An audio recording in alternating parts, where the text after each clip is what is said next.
Dear students, welcome back. Subject CBMR Consumer Behavior and Market Research. Next topic is sales forecasting. Last e lecture में आपने क्या पढ़ा था? Sales analysis. और इस ई लेक्चर में आप क्या पढ़ोगे? Sales forecasting. तो सेल्स एनालिसिस का क्या मतलब था? पास्ट में जो ऑर्गेनाइजेशन की सेल हो चुकी है उसका एनालिसिस करना on the basis of customers, on the basis of geography या territory, on the basis of sales representatives, on the basis of units sold, on the basis of time frame, on the basis of customers. तो जो basically sales analysis होता है वो past oriented होता है और जो सेल्स फोरकास्टिंग होता है वो फ्यूचर ओरिएंटेड होता है. तो सेल्स फोरकास्टिंग का क्या मतलब होता है कि पास्ट की सेल्स के बेस पर फ्यूचर को प्रिडिक्ट करना. तो the sales forecasting is a prediction of expected sales for a specified period. जैसे कि कोई कंपनी फॉर एग्जांपल 4 व्हीलर्स बनाती है तो वो सेल्स फोरकास्टिंग कर रही है तो कैसे होगी कि नेक्स्ट फाइनेंशियल ईयर में हमारी 50,000 यूनिट्स गाड़ियां सेल हो सकती हैं. तो उसने वो क्या किया? फोरकास्टिंग किया. तो इस sales forecast is an estimate of the amount or unit sales for a specified future period under propose marketing plan or program. तो ये जो सेल्स फोरकास्टिंग होती है ये यूनिट के बेस पर भी हो सकती है और अमाउंट के बेस पर भी हो सकती है. जो कंपनी है वो प्रोडक्ट्स बनाती है, उनकी यूनिट प्राइस हाई होती है तो वो किस बेस पर करते हैं? Unit sold. जैसे ऑटोमोबाइल है वो किस बेस पर करेगा? यूनिट सोल्ड के बेस पर. लेकिन जो एफएमसीजी कंपनीज होती हैं जिसमें नंबर ऑफ एफएमसीजी प्रोडक्ट्स होते हैं और प्रोडक्ट की यूनिट प्राइस कम होती है तो वो यूनिट्स के बेस पर नहीं करती, वो किसके बेस पर करती है? अमाउंट के बेस पर कि अगले साल हमारे है 50 करोड़ की सेल हो सकती है. तो सेल्स फोरकास्टिंग एक प्रोसेस है जिसके थ्रू हम इंफॉर्मेशन को ऑर्गेनाइज करते हैं, एनालिसिस करते हैं और उसके बेस पर उस ऑर्गेनाइजेशन की फ्यूचर की सेल को प्रिडिक्ट करते हैं. तो ये आपने सेल्स फोरकास्टिंग है ये थर्ड सेम में भी ऑलरेडी पढ़ा हुआ है sales distribution and logistics management में. और सेल्स फोरकास्टिंग भी किसका पार्ट होगा? मार्केटिंग रिसर्च का. क्यों?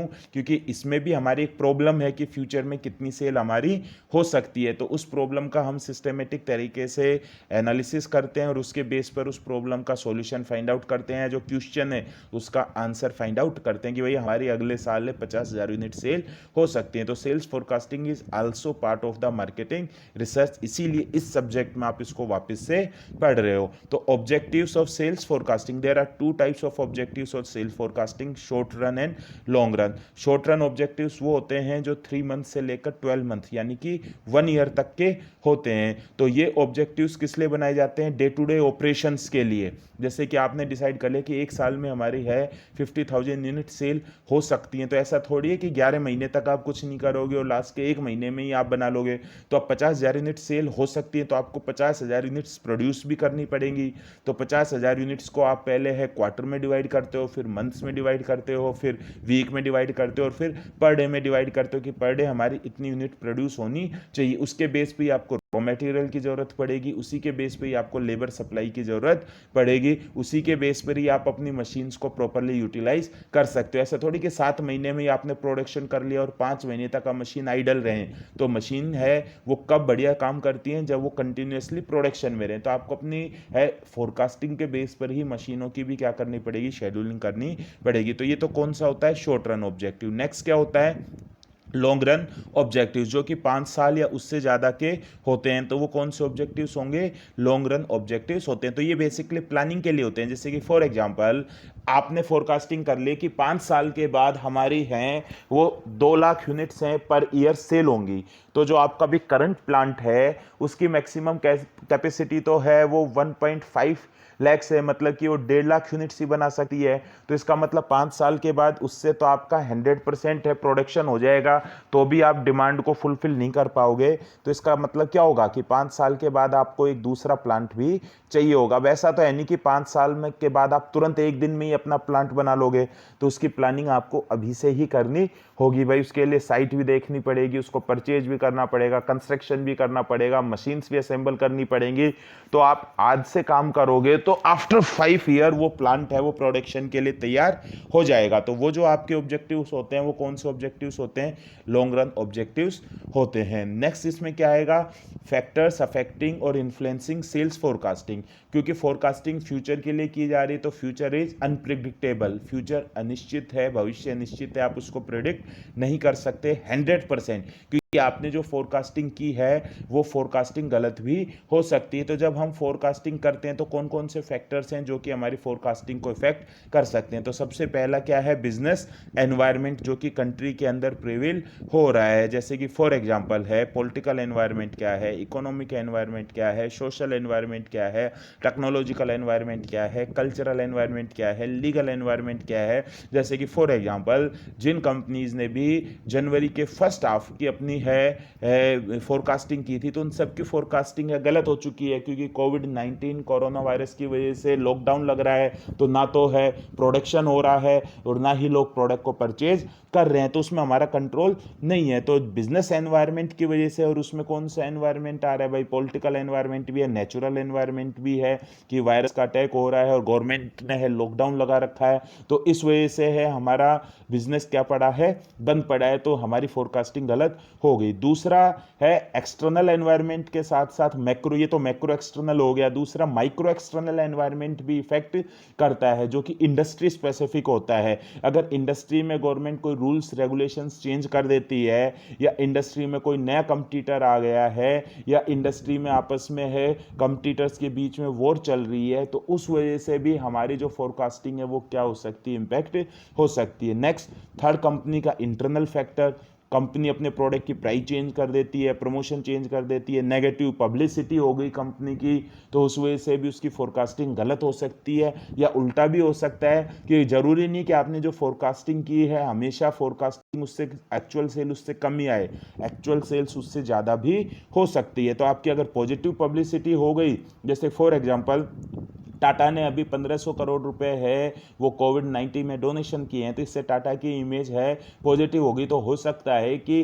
बाद में जो टाटा के ऑटोमोबाइल्स हैं उसमें उसने जो फोरकास्टिंग की थी उससे उसकी सेल क्या हो जाए? ज़्यादा हो जाए, क्योंकि उसकी इमेज है वो क्या हो गई है? पॉजिटिव हो गई है। और सोशल इकोनॉमिक कल्चर, लोगों के स्टैंडर्ड ऑफ लिविंग में चेंज होने से, पर कैपिटा इनकम में चेंज होने से, टोटल कंट्री की नेशनल इनकम से भी सेल्स फोरकास्टिंग चेंज हो जाती है। फैक्टर्स अफेक्टिंग एक्सपोर्ट ट्रेड, आप पर्टिकुलर किसी एक कंट्री से बिजनेस कर रहे थे, वहाँ के साथ आपकी अनरेस्ट हो गई तो गवर्नमेंट ने आपका वहाँ से है एक्सपोर्ट है बंद कर दिया, तो उससे भी आपकी फोरकास्टिंग पर इम्पैक्ट पड़ सकता है। तो ये सारे के सारे फैक्टर्स आप ऑलरेडी है वो थर्ड सेम में पढ़ चुके हो। नेक्स्ट क्या आएगा? इसीलिए मैं इसको थोड़ा सा फास्ट पेस पर ले रहा हूँ। नेक्स्ट क्या आएगा? Methods of sales forecasting. There are two methods of sales forecasting, qualitative methods and quantitative methods. तो qualitative methods में कौन कौन से methods हैं?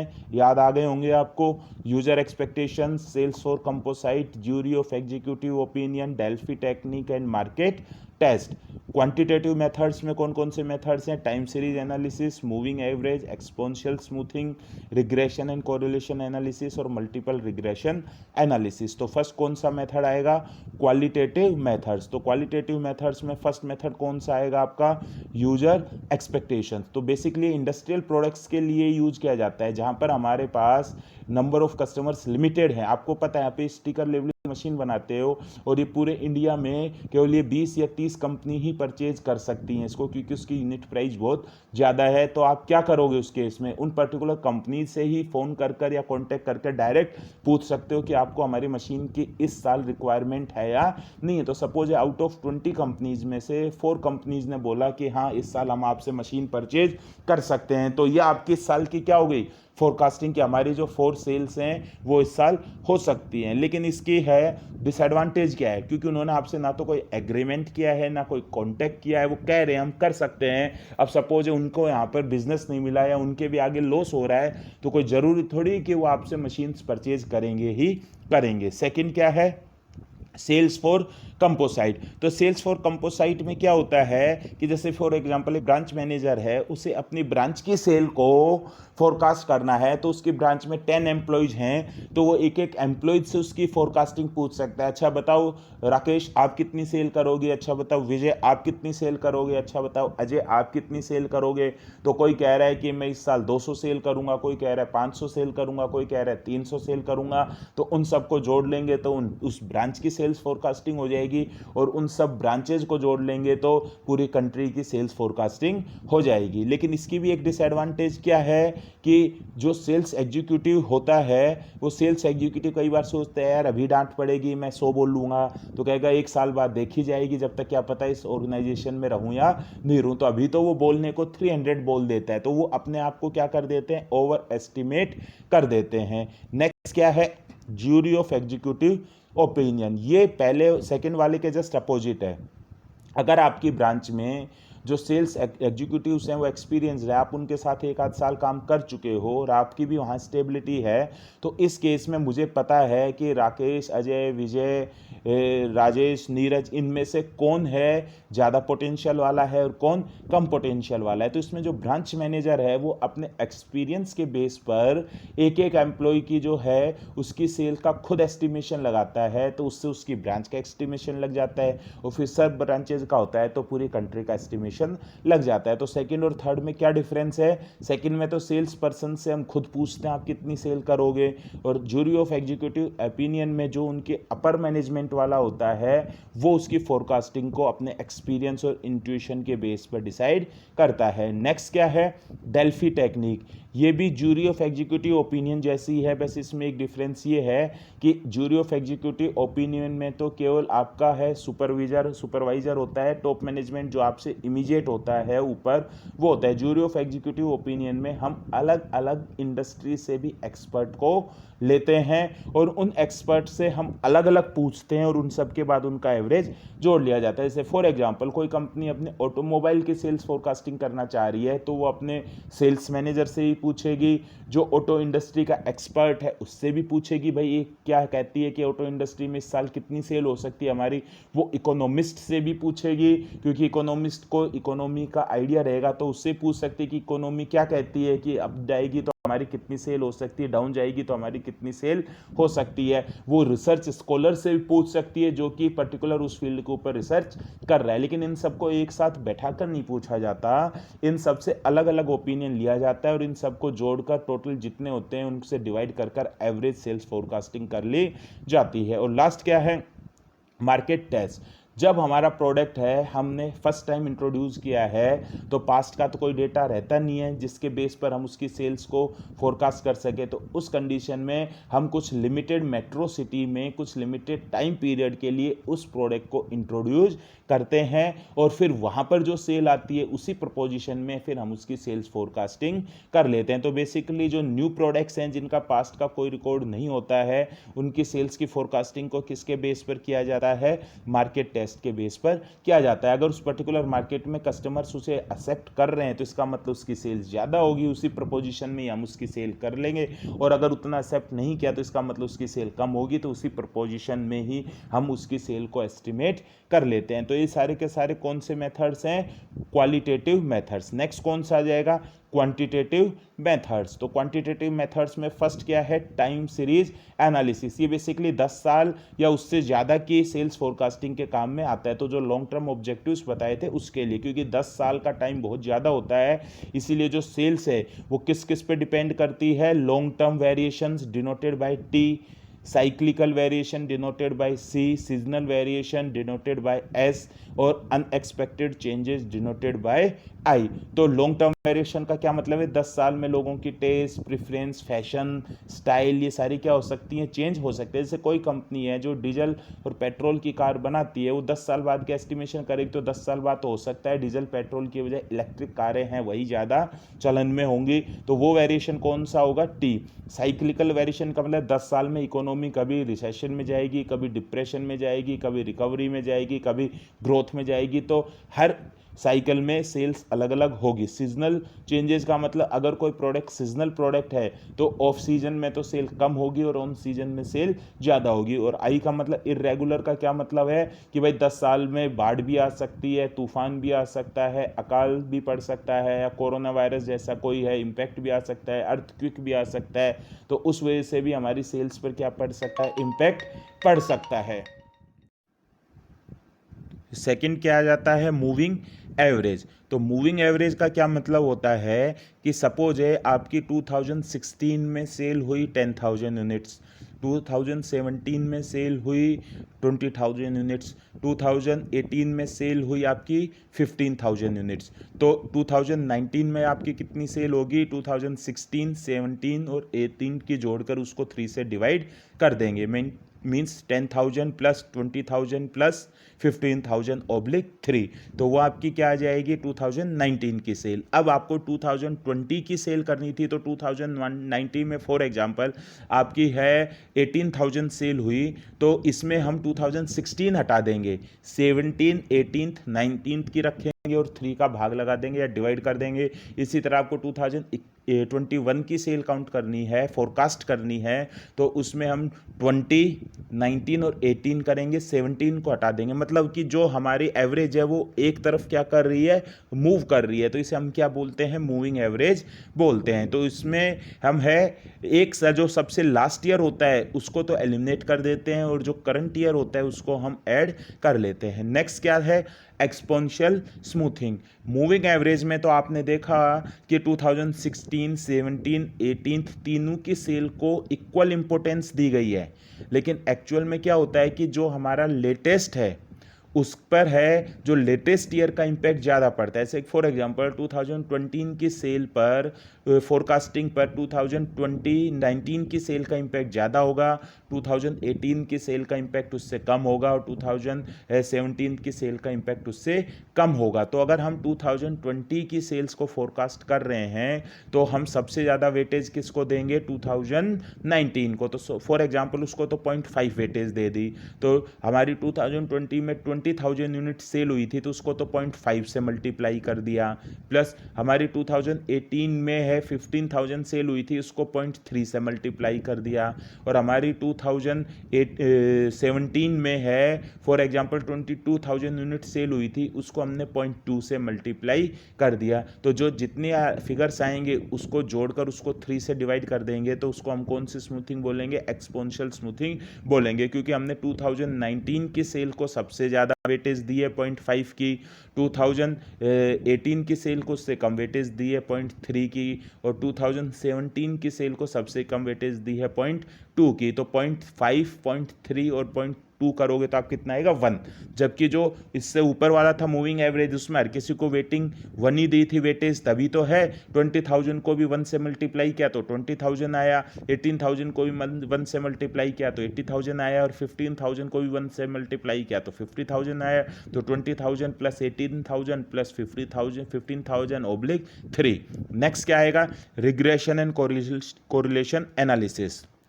There are two types of variables, dependent variables and independent variables. तो जब हम नेक्स्ट ईयर में हमको पता है कि हम अपने प्रोडक्ट की प्राइस चेंज कर सकते हैं या हम अपने प्रोडक्ट के है प्रमोशन चेंज कर सकते हैं, तो आप इंडिपेंडेंट वेरिएबल को चेंज कर रहे हो, डिपेंडेंट वेरिएबल को मेजर करना चाह रहे हो, तो उसके लिए आप जो फोरकास्टिंग के लिए कौन सा मेथड यूज करोगे, regression and correlation analysis use करोगे। तो इसका फॉर्मूला है, आपके एग्जाम में प्रैक्टिकल क्वेश्चन नहीं आता है, y is equal to a plus B X. तो y तो डिपेंडेंट वेरिएबल है और x इंडिपेंडेंट वेरिएबल है, तो हम मैथमेटिकल कैलकुलेशन के थ्रू फोरकास्टिंग कर लेते हैं। लास्ट क्या है इसमें, multiple regression model.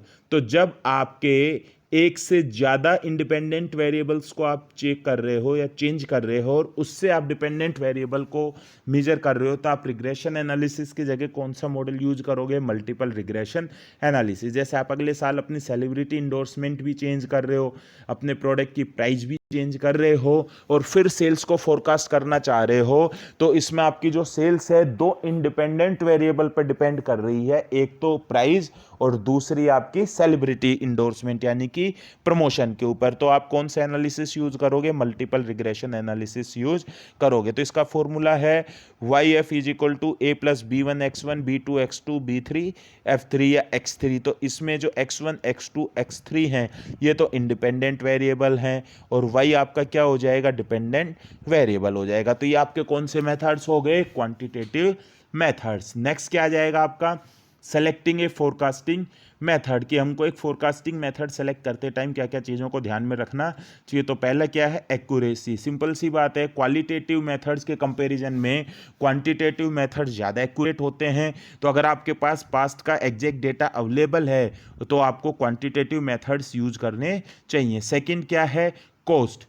Quantitative methods है उनको इनिशियल कॉस्ट ज़्यादा होगी, क्योंकि एक बार आपको है सॉफ्टवेयर्स परचेज करने पड़ेंगे तो सॉफ्टवेयर परचेजिंग की कॉस्ट होगी, लेकिन उसके बाद उतनी ज़्यादा कॉस्ट नहीं पड़ती है। लेकिन क्वालिटेटिव मेथड में अगर आप डेल्फी टेक्निक यूज कर रहे हो तो ऐसा थोड़ी है कि आपने एक्सपर्ट को एक बार है ओपिनियन लेने के लिए रिम्बर्स कर दिया तो वो 10 साल तक आता जाएगा, अगले साल वापस बुलाना है तो अगले साल वापस रिम्बर्स करना पड़ेगा।